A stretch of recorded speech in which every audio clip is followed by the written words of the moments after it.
ആമേട നാഗരാജ ക്ഷേത്രം കേരളത്തിലെ പ്രധാനപ്പെട്ട നാഗാരാധന കേന്ദ്രങ്ങളിൽ ഒന്നാണ്. എറണാകുളം ജില്ലയിലെ ഉദയംപേരൂരിൽ വേമ്പനാട്ട് കായലിന്റെ തീരത്ത് സ്ഥിതി ചെയ്യുന്ന ആമേട ക്ഷേത്രം. ക്ഷേത്രത്തിലെ പ്രധാന പ്രതിഷ്ഠ സപ്തമാതൃക്കളാണ്. ബ്രാഹ്മി, മഹേശ്വരി, കൗമാരി, വൈഷ്ണവി, വാരാഹി, ഇന്ദ്രാണി, ചാമുണ്ഡി.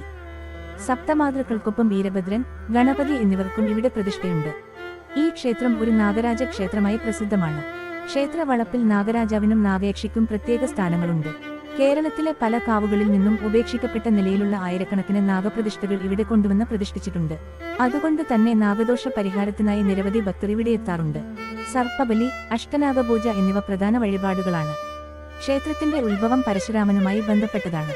ഒരിക്കൽ പരശുരാമൻ സന്ധ്യാവന്ദനത്തിനായി കായലിൽ ഇറങ്ങിയപ്പോൾ ദൂരെ ഒരു ദിവ്യപ്രകാശം കണ്ടു. അങ്ങോട്ട് നീങ്ങിയ പരശുരാമൻ ആമപ്പുറത്തിരുന്ന് സഞ്ചരിക്കുന്ന സപ്തമാതൃക്കളെയാണ് കണ്ടത്. എന്നാൽ പരശുരാമൻ വെള്ളത്തിൽ ഇറങ്ങിയതുകൊണ്ട് ആമക്ക് മുന്നോട്ട് സഞ്ചരിക്കാൻ കഴിയാതെ അവിടെ നിന്നുപോയി. ആമ നിന്നീടം പിന്നീട് ആമേട എന്നറിയപ്പെട്ടു. തന്റെ പ്രവൃത്തി കാരണം സപ്തമാതൃക്കളുടെ യാത്ര മുടങ്ങിയതിൽ പശ്ചാത്താപം തോന്നിയ പരശുരാമൻ ആമ നിന്ന സ്ഥലത്ത് അവർക്കായി മനോഹരമായ ഒരു ക്ഷേത്രം പണിതു എന്നാണ് ഐതിഹ്യം.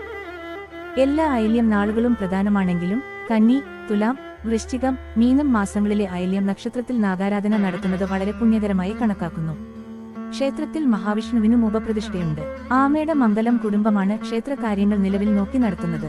വേമ്പനാട്ട് കായലിന്റെ തീരത്ത് ഏകദേശം 10 ഏക്കറിലധികം സ്ഥലത്താണ് ക്ഷേത്രം സ്ഥിതി ചെയ്യുന്നത്.